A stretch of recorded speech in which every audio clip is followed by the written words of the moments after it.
Hello, everybody, and welcome to the FloTrack podcast, Paris edition, presented by Wonderful Pistachios. I'm Livy Capone, joined with Corey Mall in studio in a different setup, which I'm feeling this vibe that we have going on. It's just going to be Corey and I for this week. Of course, Ashley and Brian and Ryan Fenton are in Paris right now, on the ground, doing all the coverage for you guys at home.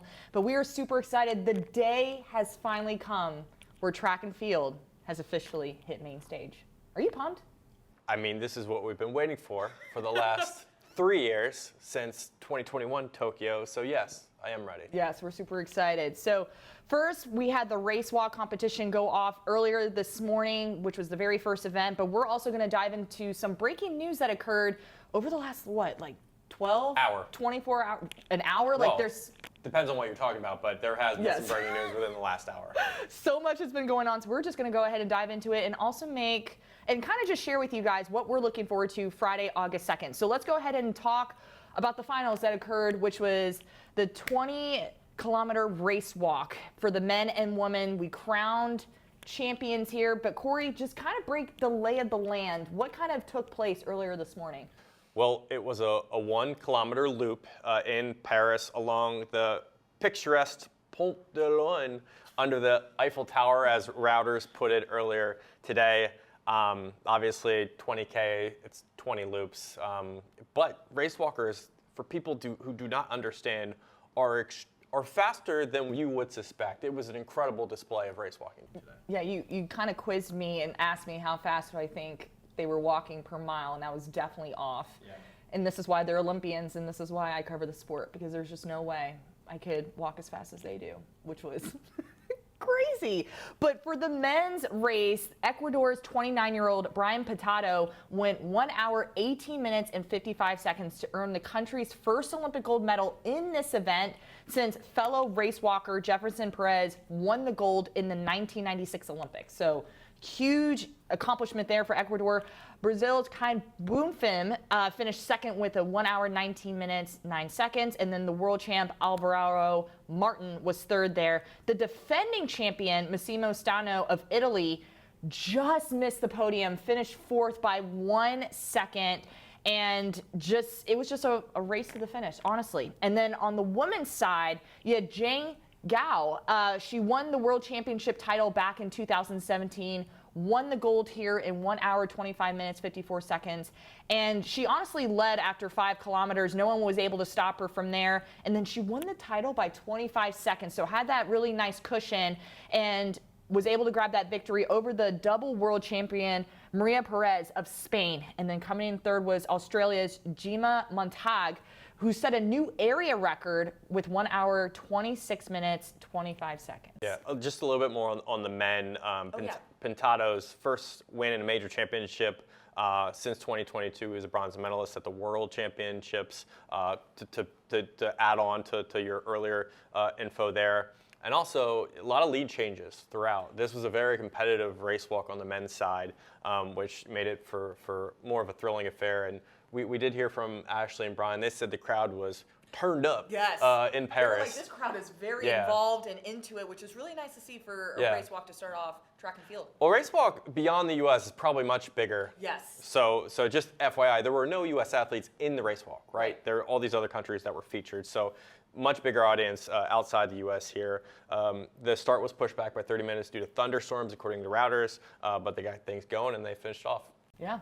Again, just pushing and grinding, and congratulations to all the competitors that medaled there and everyone that was able to just finish. I know there were some people that dropped, so congratulations to everyone that crossed the finish line. So as I mentioned, Corey and I talked about breaking news. So let's go ahead and dive into one of the biggest headlines with. Can we start with what we just learned? What we just learned, sure. We're going to fast forward and talk about what we just learned. Oh, sorry, I didn't see you put it on there, but. No, you're good.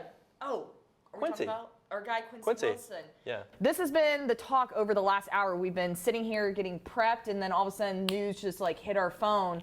So what we're gathering is his mother, Monique, posted on Instagram that Quincy will not be competing in the mixed relay for the 4x4. The prelim. Prelim, yes. You're granted one substitution between the prelim and the final, so he could potentially still be added to the final. But if he's not, then men's 4x4 is the next best option. It's a little confusing because the U.S.'s lineup on the website says Quincy Wilson, but he's not on. According to Monique, he's not running. He was informed by the coach. So different strategy there. Yeah, so it's definitely different. I know we've been having extensive conversations about what Quincy is going to be running, and Trey Hardy had a chance to be in studio, well, not in studio, inside Flow Sports HQ leading into the Olympic Games, and he was like, there's going to be a riot if he's not on both of those relays. So as of right now for this prelim, first round, Quincy's not running, but it is questionable if he's in that final. The lineup that they do have on the website is Bryce Deadman, Wilson, as we mentioned, Shamir Little, and Isabella Whitaker. I would go by what the mom's saying more than the website, because as we know, these are just sort of preliminary sort of entries that they always, this isn't the final lineup. That when you see it on the TV, that's when you know who's running. So based on what she said, I would probably go by that. Yeah, I agree.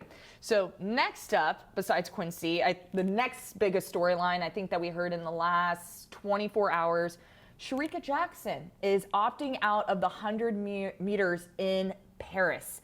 When I heard this news, I was not really surprised, but inside I was disappointed because Shericka Jackson, as we know, is just one of the fastest women in the world right now. And she's going to be contesting in just the 200 meters. That's what she's going to be focusing on. It's very questionable about the 4x1. I'm assuming she's going to be on there, but there hasn't been, to my knowledge, of any things out there saying that she is or is not.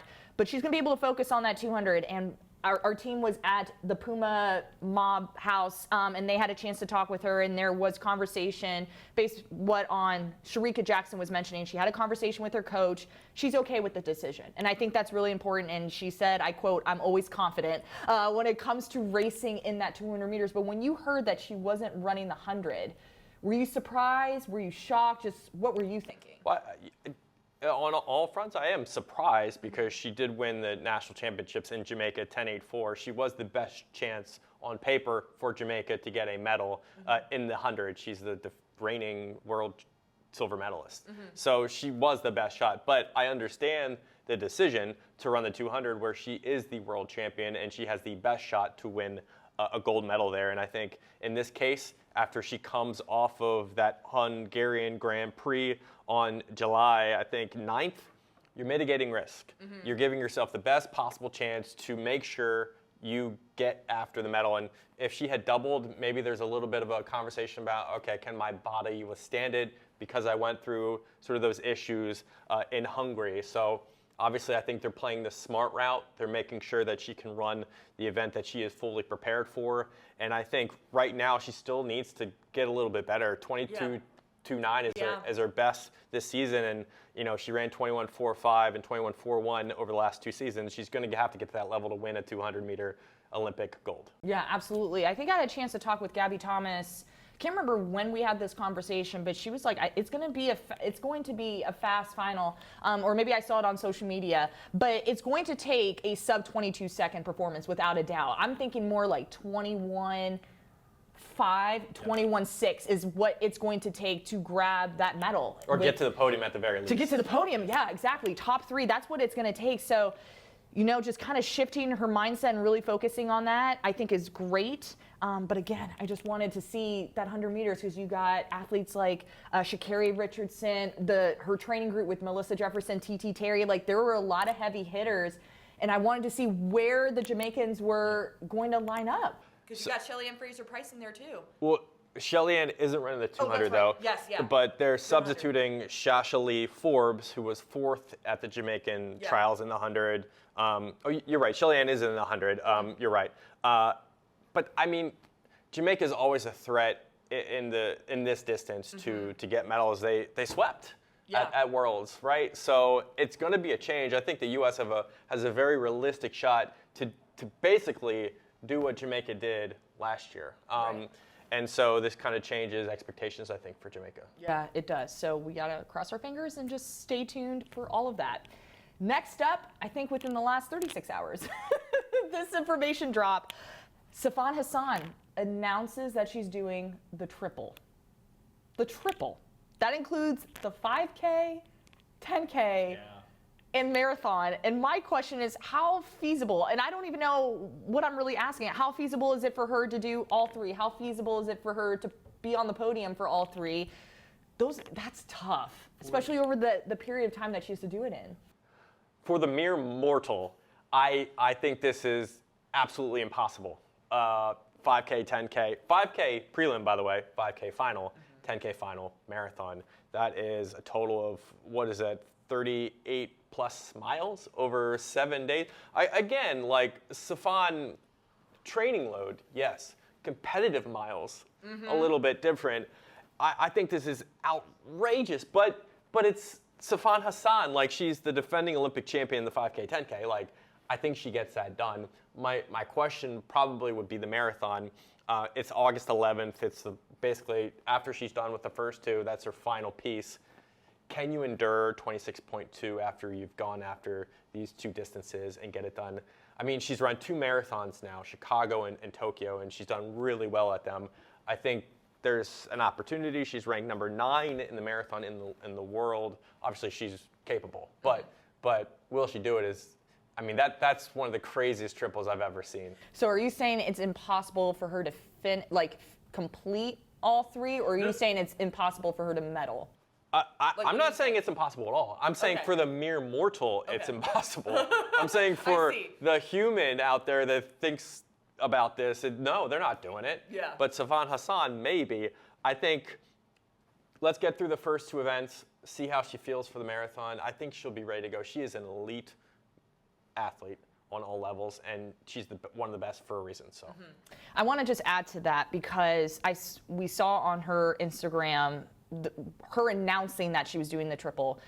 She says she likes to make it known for trying different things, and that's what keeps her going in this sport, to literally challenge herself. She's curious. I think that's the best way to describe Hassan, is this individual is curious about what she can do in the sport. So why not challenge and do the things that are abnormal for the typical human being? But when she announced that she was doing the triple, she said, my journey is more important. The other things come after. And I was blown away by her saying that. She's like, might as well just do what I can, see how it goes, and the results will fall into place how they should. Yeah. I think it's an incredible display of Olympic heart. If she gets this done, I think that's what we all watch the Olympics for, these moments where these athletes go beyond their limits to do something different or abnormal, as you said. Absolutely. The last breaking news topic, this was in the last, heard about this morning. As soon as I rolled out of bed, this was the very first thing I received from everybody and seeing it on social media. Jake Wightman has officially withdraws from the Olympic Games. He was the 2022 1500 meter world champion, was going to be contesting in that 800, pulls out due to a hamstring injury. Team Great Britain posted the news on their social media channels, and everyone is going crazy about this, as they should. I just think it's crazy. What are they going crazy about? It's just they're all in support of Wightman. man, we hope you feel better, because he's been just dealing with a whole bunch of injuries since 2022. Yeah. And you never want to see something like this, especially coming from a world champion contesting in an 800. I think that's why everyone's just wow, they're showing him love, is what I mean. Okay, well that's fair. I mean, he was. I think the delegation was trying to give him an opportunity to be here to compete. Obviously, he had been really successful. That 2022 performance was epic. People in Britain will remember that for a long, long time. He was a discretionary pick though in the 800, right? He didn't run the British Championships. He was that 3rd pick that they were allocated. So that was his shot. They allocated it for him, but he just wasn't ready in time. I mean, that's just the reality of life, I think, sometimes. Yes. I do think it's a nice little fortune for Elliot Giles, who fell in the 800-meter final at the British Championships and was pretty much out of the picture. He ran at the Olympics in 2021. He has been there before. He is a nice little secondary pick for them with Wightman out. So he will get his opportunity. He's run 144 this season. So, I mean, I think that's a nice little storyline. Even though Wightman's out, you give it to Giles. He gets a little bit of redemption. Yeah, I agree. All right, final segment of our very first Paris Edition show. We want to look ahead and look forward to what can we see August 2nd. We're about to now start seeing those events hit the track and hit the field. And so, Corey, I know we kind of talked about the mixed 4x4. I was going to go in the mixed 4x4. I think that's something we're both looking forward to, but also that men's 10K final is going to be the last event on the track. So what can we see in this men's 10K? Well, I am particularly looking to see how Grant Fisher follows up his performance in 2021. He was fifth there. Grant Fisher is feeling great, as he said after the trials, is feeling as fit and ready as he's ever been. He thinks this is his opportunity to really go after a medal, and I think it's going to be a really, really hard race, but he's our best shot. I think Grant Fisher is an American distance icon at this point. Man, this guy does everything. 26.52 for 10K. He's changed his whole entire life, moved to Park City, changed his training model, went back to his high school coach, and it's worked. Now the last little point here is what can you do at the Olympics? He's going to have Willie Kincaid and Nico Young alongside the ride with him, so I hope they all kind of go after it. But the U.S. is definitely I have a cramp right now. I have a cramp in this podcast. Well, I think Grant Fisher is our best opportunity to get a medal here at the 10K. Yeah. Also, just kind of in that mix, we're going to see some heavy hitters from Ethiopia as well. You're going to have Kichelka in that field as well, so he's someone to look out for. I'm really looking forward to seeing Grant Fisher, but also Nico Young, just especially having such a very long season. How is he going to be able to just extend that even more? Because 10K is just a grueling. Yeah, well, I think since the trials, though, you have a month of basically recover, get back into the grind, basically. I mean, it has been a long season, I do agree, but that's a good recovery period, I think, to get your engine back to where it needs to be. And so I hope they're all pretty much in their peak physical shape to run their best at the Olympics. I agree. Also, something I'm looking forward to is the decathlon. Of course, I'm a huge fan of Leo, so he will be kicking that off. But of course, I've been talking about this for a very long time. The men's 1,500 meter first round is going to be kicking off. They're taking the top 6 in each heat, and then after that, they're going to go to the repechage round, which will be the very first debut of this at the Paris Olympic Games. Just to kind of give you a quick recap, or a preview, I should say. In Heat 1, you're going to have Ollie Hoare and Nas Esai, who just finished his collegiate season. You're going to have Josh Kerr and Yard Naguse all in that one heat. Second heat, you can see Cole Hawker. The third heat's going to have Hobbs Kessler and our guy, Jakob Ingebrigtsen. So looking forward to that. And then, Corey, for you, do you have a field event that you're looking forward to seeing? I will say Cole Hawker has almost bet the house on himself in the 1,500 meters. He says he believes that he has a shot to go after gold, I think, in the 1,500 meter, if I'm what I read on social media. So I think he's really confident going to 1,500 meters. I agree that distance is going to be one of the best races to watch across the Olympics. So I'm really excited to see what happens there. On the field event side, Jasmine Moore. She was at the Olympics in 2021, just out of college essentially, had qualified there and did not make the final, finishing 12th. She said after the U.S. Olympic trials, my main mission in both the long jump and triple jump, which she has qualified for, is to make an Olympic final. So it's going to be interesting because she's ranked 13th in the world this year, and she's kind of been a little up and down, I would say. She marked 14.43 from the indoor season in Albuquerque, but 14.26 meters at the trials, 14.06 at the Holloway Pro Classic. Obviously, it's about the day and what you do there. Last year, she hit 15.12 meters over the indoor season, and that's her PR. I believe in Jasmine Moore and what her talent says about her, and I think she can make an Olympic final. So I'm really betting on her. Yeah, rooting for Jasmine Moore, and you've had a chance to just watch her from the high school level too. So here she is just doing great things. Mansfield, I think Timber Ridge, Florida, U.S. Olympian. She's gone through all the little machinations of being in the sport. And so this is the last step. Last step. All right. And my final event that I'm looking forward to, again, women's 800 meters. And it's going to be stacked. Here, it's going to be top 3 in each heat. And then they'll go to the repechage round there. But heat 1, you're going to have Gemma Reekie, Juliet Whitaker. Heat 4, you're going to have Keely Hodgkinson, Nia Akins. Heat 5, Sanu Jalou from Arkansas, and then Mary Mora. So that's going to be an interesting matchup. And then in the final, I believe that's the final heat, heat 6, you'll have Allie Wilson. So again, this is where the track is about to kick off. I'm looking forward to it, and August 2nd is something to look forward to. So thank you guys so much for joining us for the FloTrack podcast, Paris edition, presented by Wonderful Pistachios. We're going to have guests coming through. Yes. I'm excited. I don't want to, you guys will have to stay tuned. I don't want to drop too much info, but we got some great, I will give you a hint, Olympians are joining us. So stay tuned for all of that, because great stuff is to come. Yeah, looking forward to it. Awesome. Well, thank you guys so much, and we'll see you guys tomorrow.